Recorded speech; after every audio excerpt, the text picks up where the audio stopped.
তিনি নং শ্ৰীৰামপুৰ সমষ্টিত ঈদ উল ফিতৰ উপলক্ষে সজল ফাউণ্ডেশ্যনৰ বস্ত্ৰ বিতৰণ।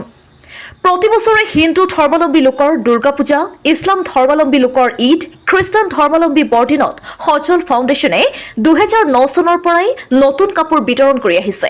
সমান্তৰালকৈ এইবেলিও ঈদ উল ফিতৰ উপলক্ষে সজল ফাউণ্ডেশ্যনে ইছলাম ধৰ্মাৱলম্বী লোকৰ দৰিদ্ৰ লোকৰ মাজত শাৰী বিতৰণ কাৰ্যসূচী আৰম্ভ কৰিছে।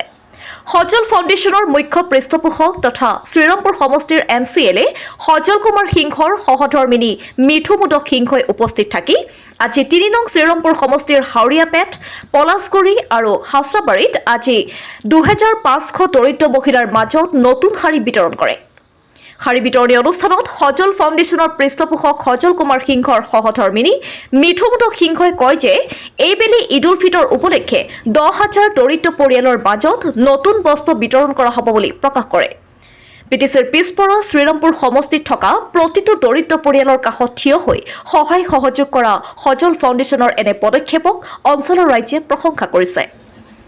News desk PN live first.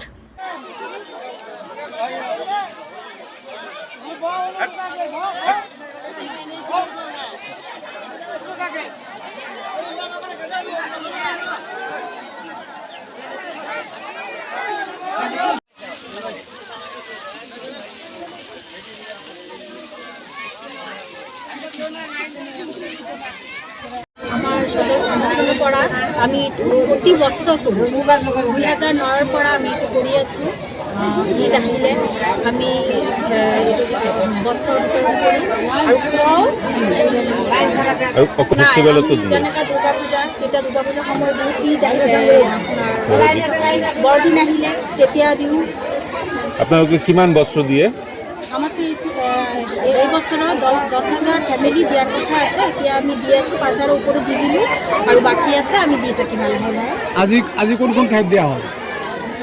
Palashguri, হাৰিয়াপেট আৰু হাছাবাৰী। সংখ্যালঘু অঞ্চলত আপোনালোকে প্ৰতি বছৰে দিয়ে? প্ৰতি বছৰ আমি এইটো দি আছোঁ। আপুনি কেনে অনুভৱ কৰে এইটো কাম এইটো কৰি? দি কেনে আমি বহুত ভাল অনুভৱ কৰোঁ, কিয়নো দুখীয়া ফেমিলি সিহঁতৰ ঈদত এটা কাপোৰ কিনা বহুত কষ্ট।